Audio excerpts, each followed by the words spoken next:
Letter to a Harsh Critic by Gilles Deleuze. You're charming, clever, mischievous, even vicious sometimes. You try to be a bit nicer, because the letter you've sent me, turning sometimes on what people say, sometimes on what you yourself think, or a mixture of the two, is basically a sort of celebration of my supposedly sorry predicament. You tell me, on the one hand, that I'm trapped, completely trapped in my life, my teaching, politically, that I've become a lousy celebrity, but not for long, and there's nothing I can do about it at all.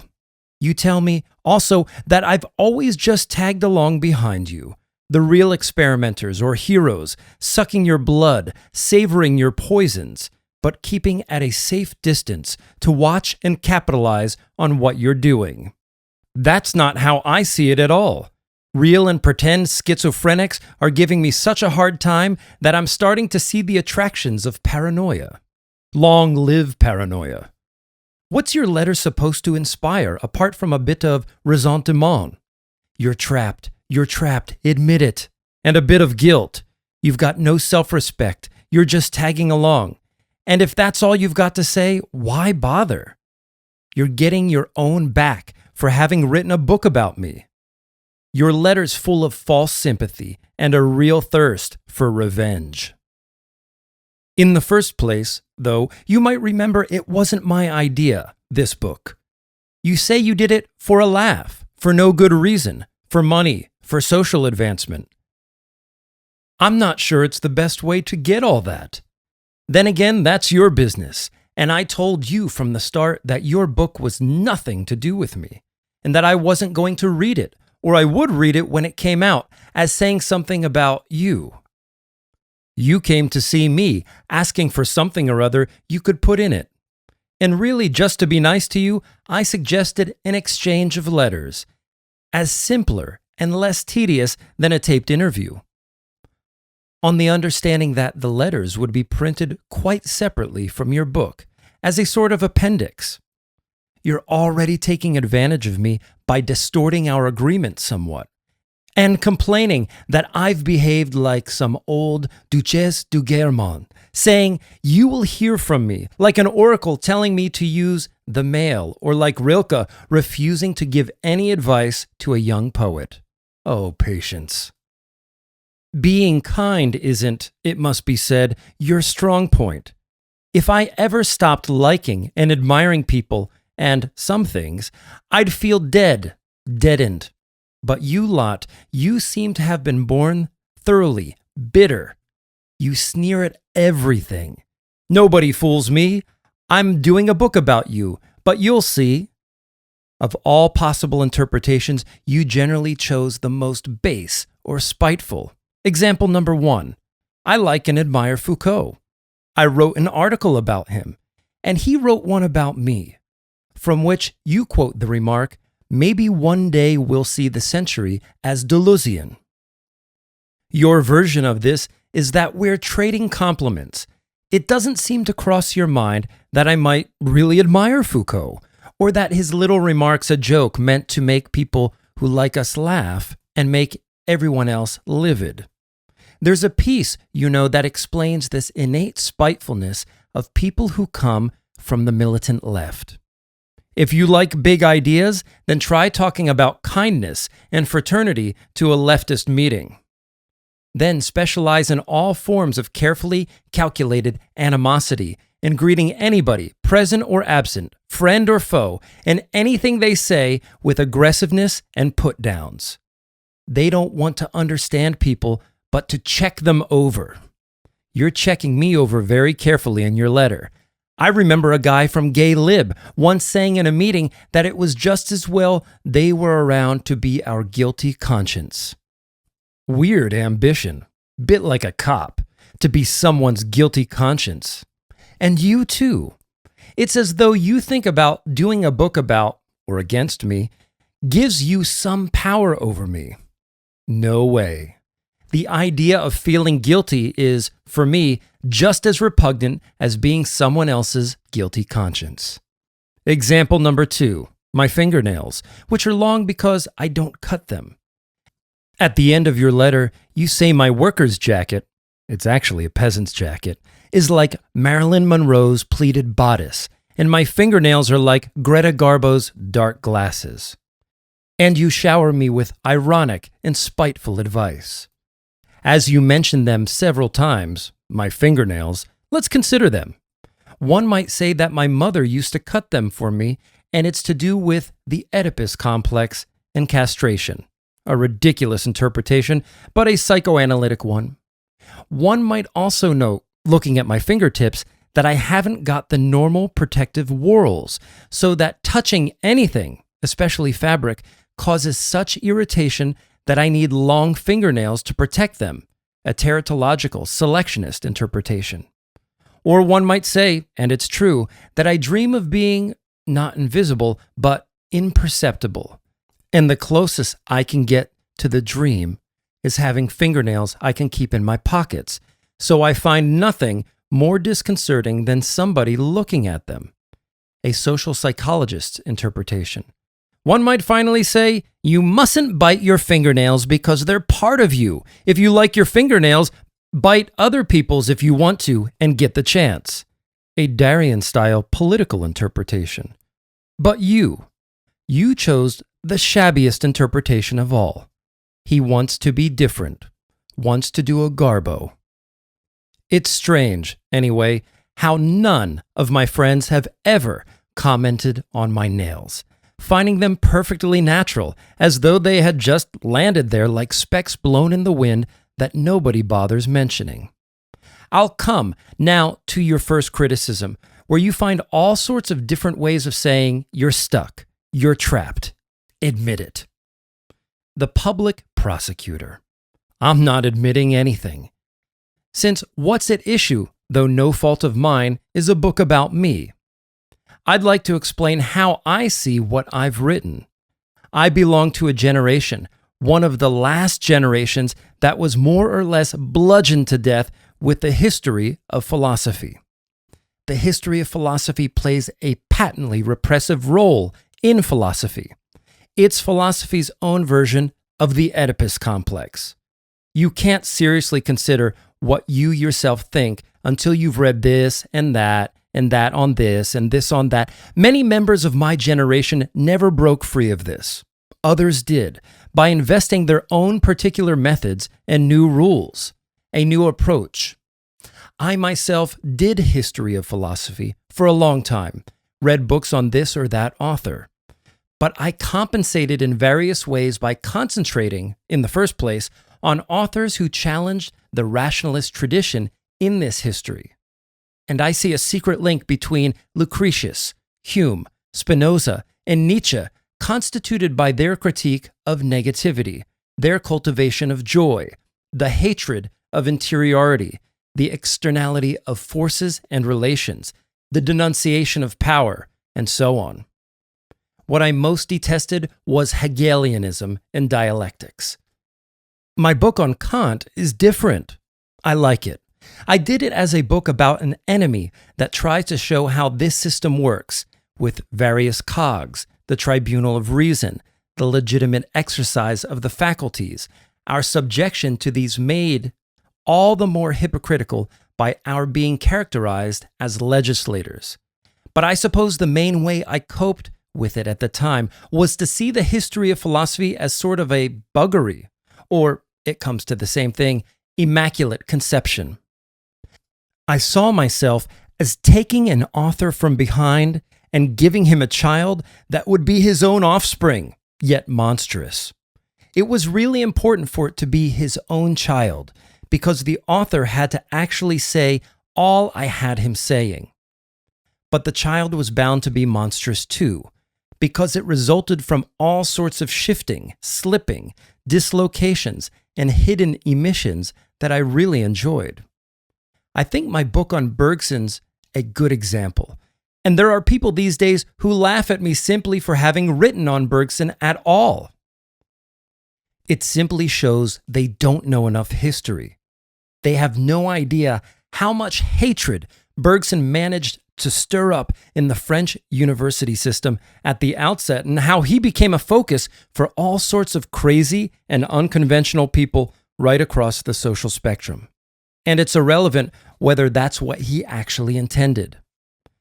It was Nietzsche, who I read only later, who extricated me from all this, because you can't just deal with him in the same sort of way. He gets up to all sorts of things behind your back. He gives you a perverse taste, certainly something neither Marx nor Freud ever gave anyone, for saying simple things in your own way, in affects, intensities, experiences, experiments. It's a strange business, speaking for yourself in your own name, because it doesn't at all come with seeing yourself as an ego, or a person, or a subject. Individuals find a real name for themselves rather only through the harshest exercise in depersonalization, by opening themselves up to the multiplicities everywhere within them, to the intensities running through them. A name as the direct awareness of such intensive multiplicity is the opposite of the depersonalization affected by the history of philosophy. It's depersonalization through love rather than subjection. What one says comes from the depths of one's ignorance, the depths of one's own underdevelopment. One becomes a set of liberated singularities, words, names, fingernails, things, animals, little events, quite the reverse of a celebrity. So anyway, I got to work on 2 books along these meandering lines: Difference in Repetition and The Logic of Sense. I know well enough that they're still full of academic elements. They're heavy going, but they're an attempt to jolt, to set in motion something inside me, to treat writing as a flow, not a code. And I like some passages in Difference in Repetition, those on tiredness and contemplation, for instance, because, in spite of appearances, they're living experiences. That's as far as it went. But it was a beginning. And then there was my meeting with Félix Guattari. The way we understood and complemented, depersonalized and singularized, in short, loved one another. Out of that came Anti-Oedipus, and it took things a step further. I've wondered whether one general reason for some of the hostility toward the book is simply the fact that there are 2 writers, because people want you to disagree about things and take different positions. So they try to disentangle inseparable elements and identify who did what. But since each one of us, like anyone else, is already various people, it gets rather crowded. And we wouldn't, of course, claim that Anti-Oedipus is completely free of any scholarly apparatus. It's still pretty academic, fairly serious, and it's not the pop philosophy or pop analysis we dreamed of. But I'm struck by the way it's the people who've read lots of other books, and psychoanalytic books in particular, who find our book really difficult. They say, what exactly is a body without organs? What exactly do you mean by desiring machines? Those, on the other hand, who don't know much, who haven't been addled by psychoanalysis, have less of a problem and happily pass over what they don't understand. That's why we said that, in principle at least, the book was written for 15 to 20-year-olds. There are, you see, 2 ways of reading a book. You either see it as a box with something inside and start looking for what signifies, and then if you're even more perverse or depraved, you set off after signifiers. And you treat the next book like a box contained in the first or containing it. And you annotate and interpret and question and write a book about the book, and so on and so on. Or there's another way. You see the book as a little non-signifying machine. And the question is, does it work? And how does it work? How does it work for you? And if it doesn't work, if nothing comes through, you try another book. This second way of reading's intensive. Something comes through or it doesn't. There's nothing to explain, nothing to understand, nothing to interpret. It's like plugging into an electric circuit. I know people who've read nothing who immediately saw what bodies without organs were, given their own quote-unquote habits, their own way of being one. The second way of reading is quite different from the first because it relates a book directly to what's outside. A book is a little cog in a much more complicated external machinery. Writing is one flow among others, with no special place in relation to the others, that comes into relations of current, countercurrent, and eddy with other flows, flows of shit, sperm, words, action, eroticism, money, politics, and so on. Take Bloom, writing in the sand with one hand and masturbating with the other. What's the relation between those two flows?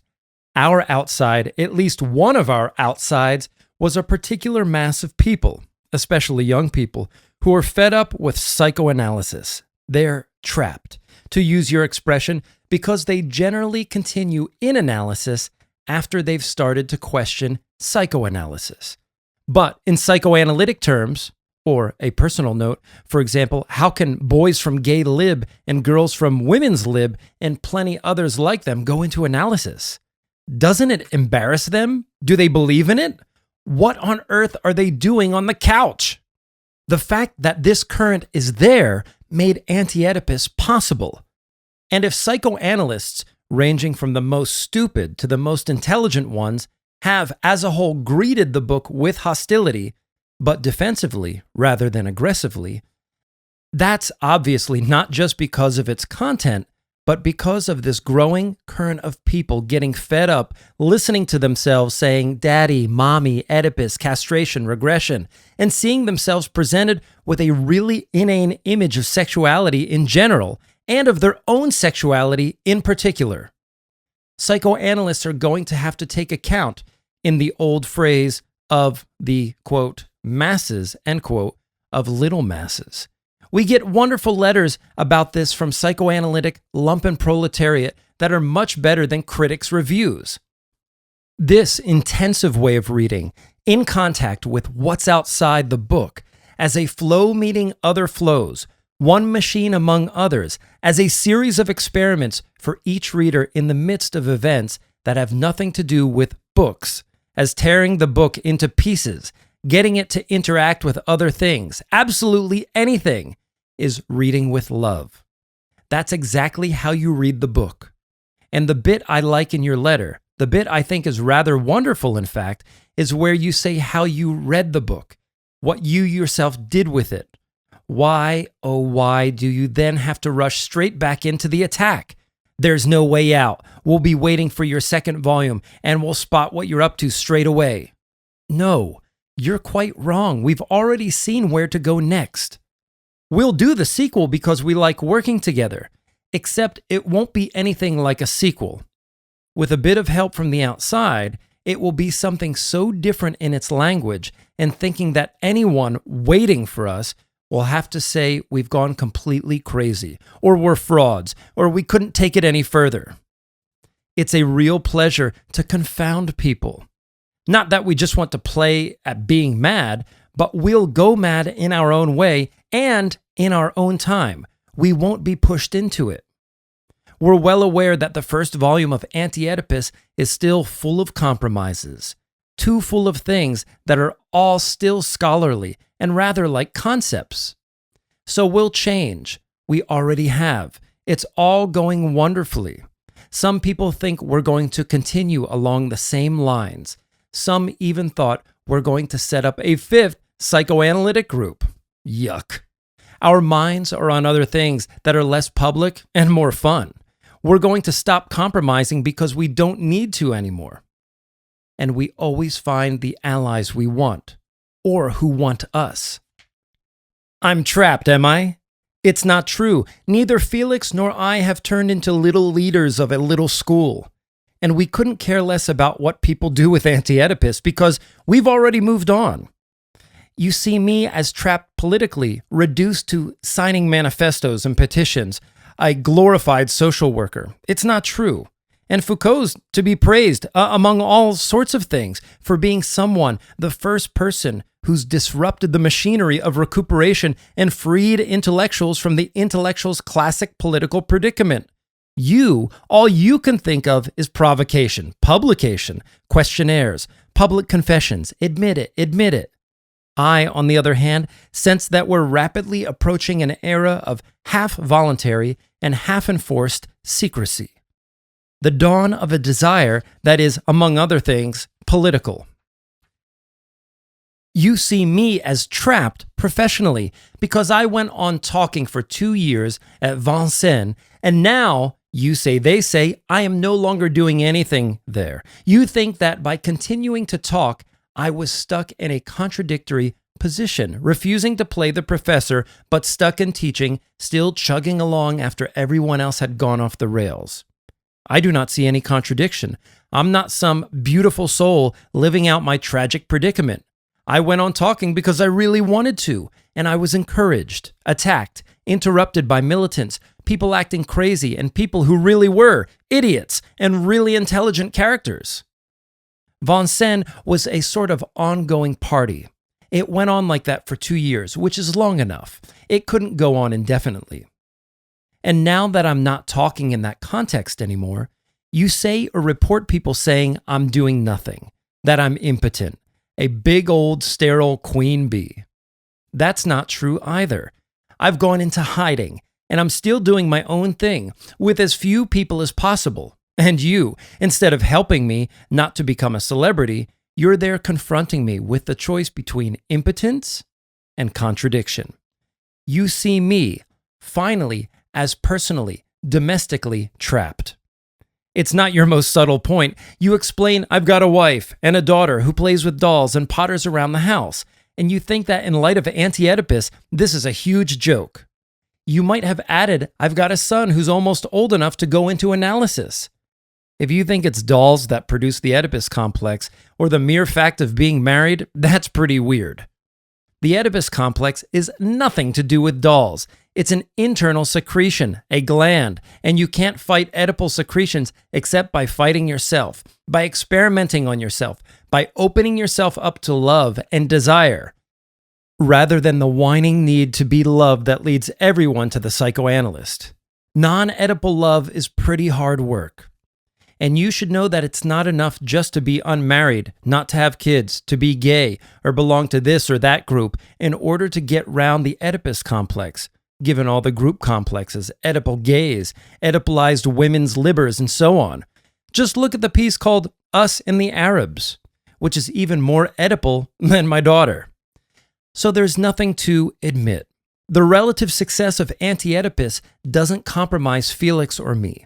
In a way, it's nothing to do with us, because we're working on other things.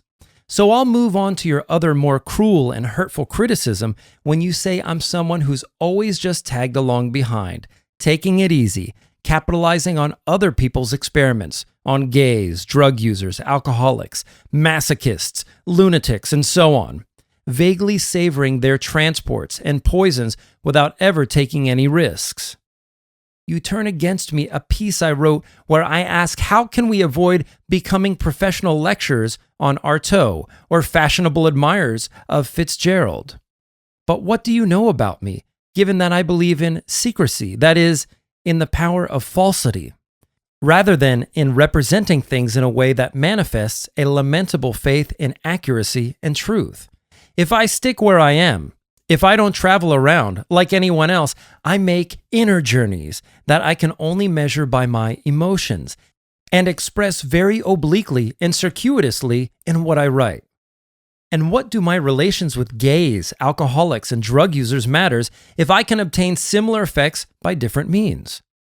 What's interesting isn't whether I'm capitalizing on anything, but whether there are people doing something or other in their little corner, and me and mine, and whether there might be any points of contact, chance encounters, and coincidences rather than alignments and rallying points, all that crap where everyone's supposed to be everyone else's guilty conscience and judge. I owe you lot nothing more than you owe me. I don't need to join you in your ghettos because I've got my own. The question's nothing to do with the character of this or that exclusive group. It's to do with the transversal relations that ensure that any effects produced in some particular way, through homosexuality, drugs, and so on, can always be produced by other means. We have to counter people who think, I'm this, I'm that, and who do so, moreover, in psychoanalytic terms, relating everything to their childhood or fate, by thinking in strange, fluid, unusual terms. I don't know what I am. I'd have to investigate and experiment with so many things in a non-narcissistic, non-Oedipal way. No gay can ever definitively say, I'm gay.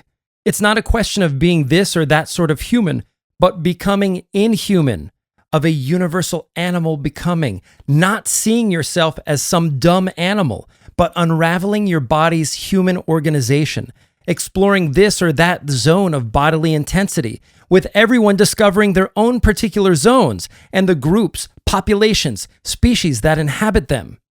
Who's to say I can't talk about medicine unless I'm a doctor, if I talk about it like a dog? What's to stop me talking about drugs without being an addict, if I like to talk about them like a little bird? And why shouldn't I invent some way, however fantastic and contrived, of talking about something without someone having to ask whether I'm qualified to talk like that? Drugs can produce delire. So why can't I get into a delire about drugs? Why does your particular version of quote-unquote reality have to come into it? You're a pretty unimaginative realist. And why do you bother reading me if that's how you feel? Arguments from one's own privileged experience are bad and reactionary arguments. My favorite sentence in Anti-Oedipus is, no, we've never seen a schizophrenic. What, in sum, does your letter contain? Nothing about you, except the one bit I like. Lots of gossip, things people say, where you deftly confuse what they're saying and what you're saying. And maybe that's what you set out to produce, a sort of self-contained jumble of echoes. It's a mannered letter, rather disdainful. You ask me for something you can publish, then say nasty things about me. My letter, given yours, seems like a self-justification. Wonderful. You're not an Arab. You're a jackal. You're doing all you can to turn me into what you complain I'm becoming. A little celebrity, rah, rah, rah. I can do without your help, but I do like you, to put an end to the gossip.